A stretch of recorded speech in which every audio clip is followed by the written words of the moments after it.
23 years of marriage, 7 days of warning, 1 day of goodbye.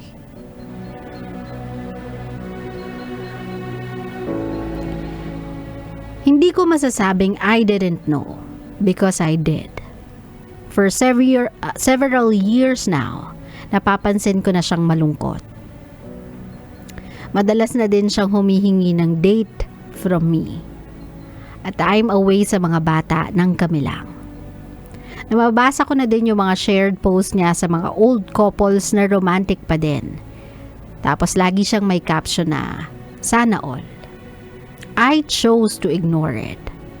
I found it petty and masyado na kaming matanda for that.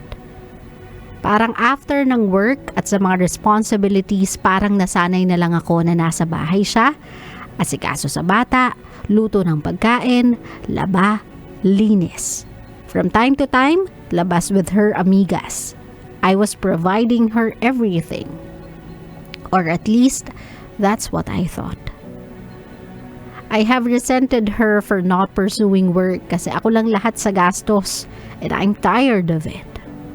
But I guess hindi ko tinake into account yung mga gawain niya sa bahay.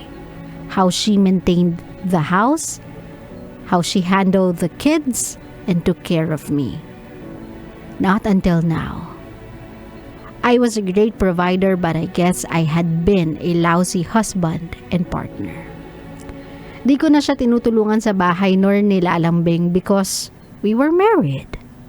I was so caught up sa responsibility sa bahay and I forgot na I have responsibilities as well as her partner. Years of asking me, almost begging me to see her brought her to 7 days of going to her parents' house, 7 days of silent treatment, 7 days of empty house. Hanggang one day, she said goodbye. She told me she's tired of being unseen, unappreciated, and being undervalued by me. I never saw her as a wife. Tinignan ko lang daw siya for the past 20 years as a housemate. Tinrato na parang kasambahay. Kinakausap ng parang business partner. Tinitignan as a stranger even when she tried to fix herself to make me look at her the same way I did nung dating pa lang kami. Now she's gone. We are co-parenting. And she has never been this happy. She is now loving herself the way I failed to. Ako si Miguel.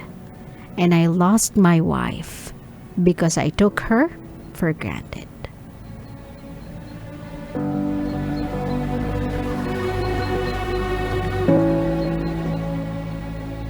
Sabi nila, my love, years can really do this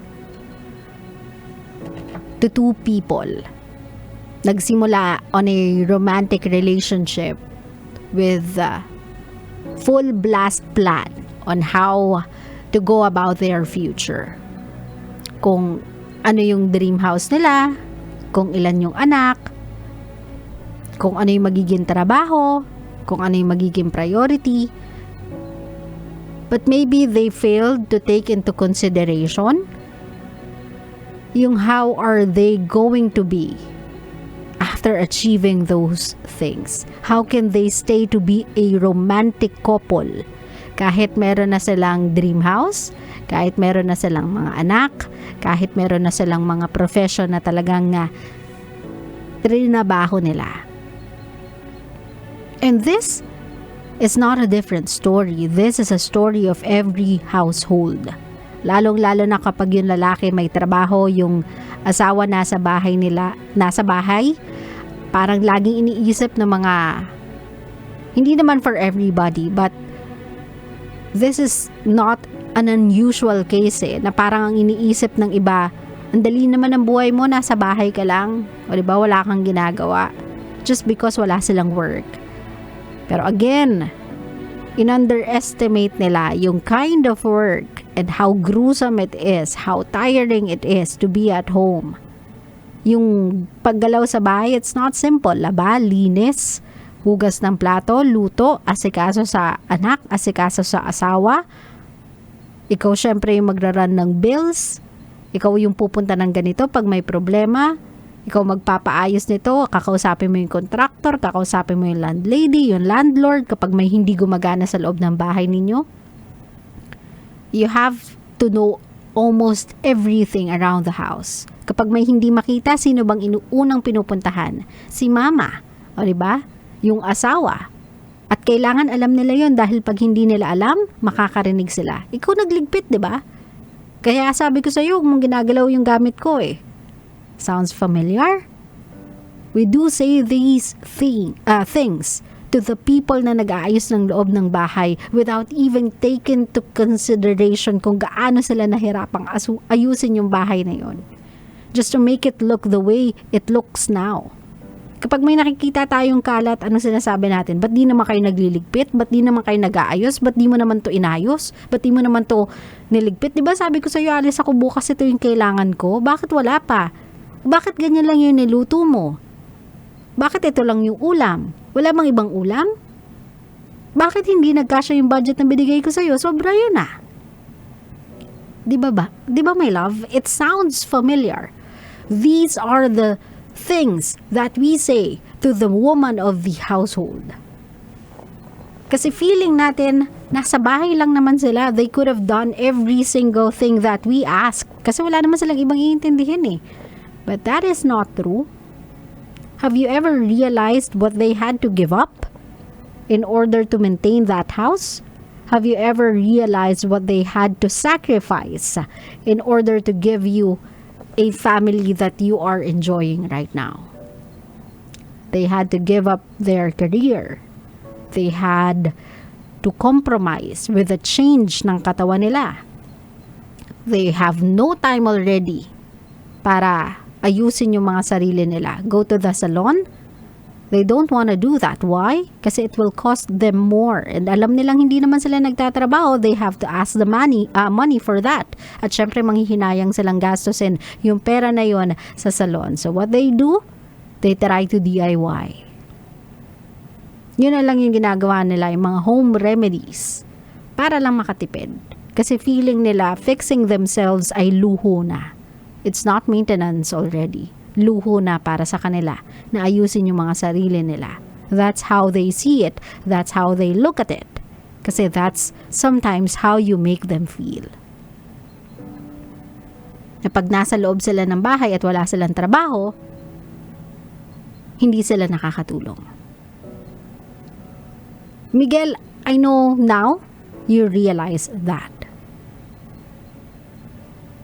she sacrificed her own career, sacrificed her own dreams just to fulfill both of your dreams, and that is to have a family, that is to have a beautiful home that you can go home to whenever you feel tired sa trabaho. All she asked in return is a few dates, a time away from the house, a time to feel na she is still in a relationship with you.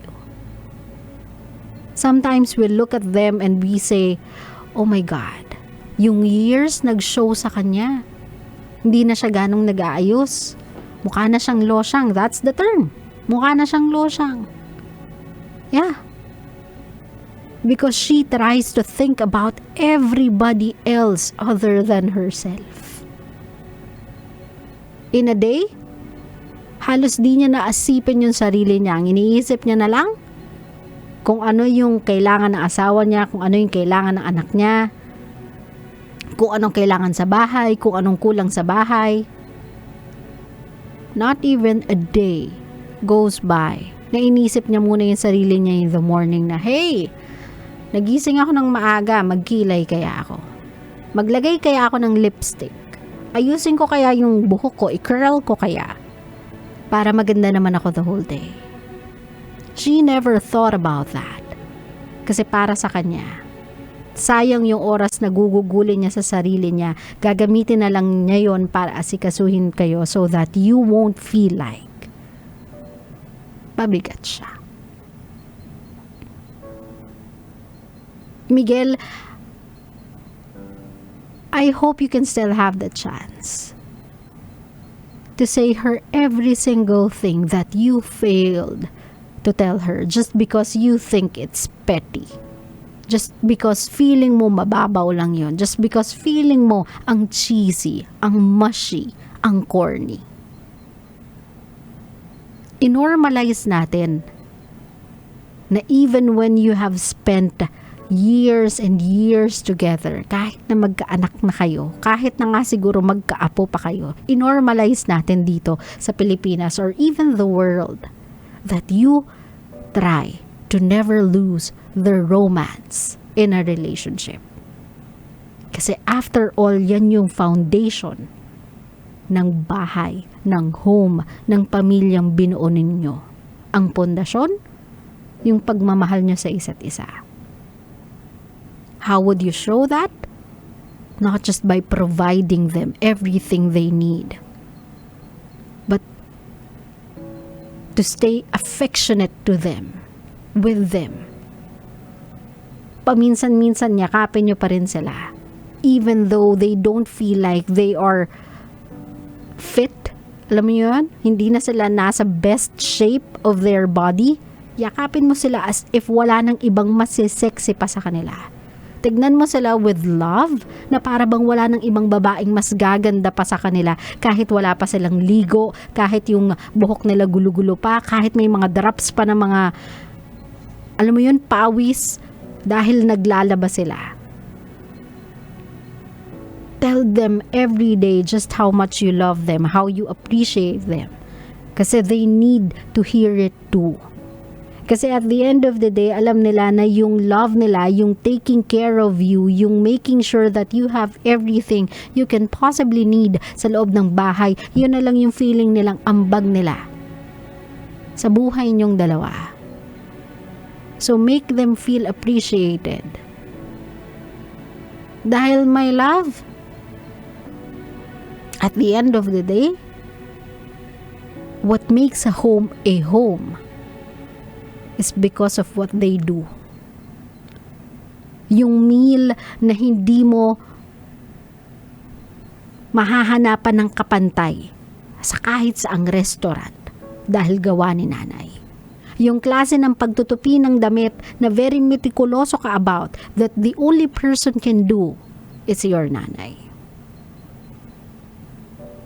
Yung pagpaplansya ng damit mo na yung kwelyo mo walang gusot, o diba? Yung nakatayo, yung nag-hold, yung hindi lumalantutay sa balikat mo, that the only woman can do ay yung asawa mo. Yung pagising mo, alam mo yung mga gamit mo, pag hinanap mo, makikita mo kasi magtatanong ka lang eh. Han? Nasaan yung susi? Han? Nasaan yung medyas ko? Han? Asan nga yung necktie? Han? Asan nga yung screwdriver dito? Han? Nasan nga yung ganito? Ibibigay niya yun sa'yo lahat. The kind of care that was tailor-fit accordingly to what you need and what you want is something that can only be done by one person. Your wife. Nanay mo. So my love, wag niyong nilalang yung contribution nila sa loob ng bahay. Again, the reason why your house became a home is because of that woman. So Miguel, it's your time. If now you have realized how empty your home is without this person, how empty your life is without this woman, maybe for the next few years, you can spend it trying to get her back. Kasi after all, the only thing that this woman asks of you is for you to see her. Para makita mo siya. Para ma-appreciate mo siya. Para makita niya yung value mo or yung value niya sa buhay mo. So you see, my love, hindi mo na naman kailangan umabot sa ganitong punto ng relationship ninyo eh. You just have to appreciate the people that you already have. You don't even have to win them back. Kasi after all, hindi mo na sila kailangan malose. Hindi na nila kailangan mawala sa'yo if only you've done one simple thing. I-appreciate sila. So sa mga kabisyo natin out there, if tinatamaan kayo, if you know that this one speaks to you in waves you cannot understand, then maybe it's about time that you appreciate the one you have in your life right now before it's too late. Kasi sabi nga nila, my love, kahit gaano pa kalalim ang balon, nauubos din yan. Ganon din yung love. Kahit gaano kalalim namin niyang ibaon for foundation, kapag sinaid ninyo, kapag inubos ninyo, kapag naupos kami, tapos na din. Klaro? Klaro.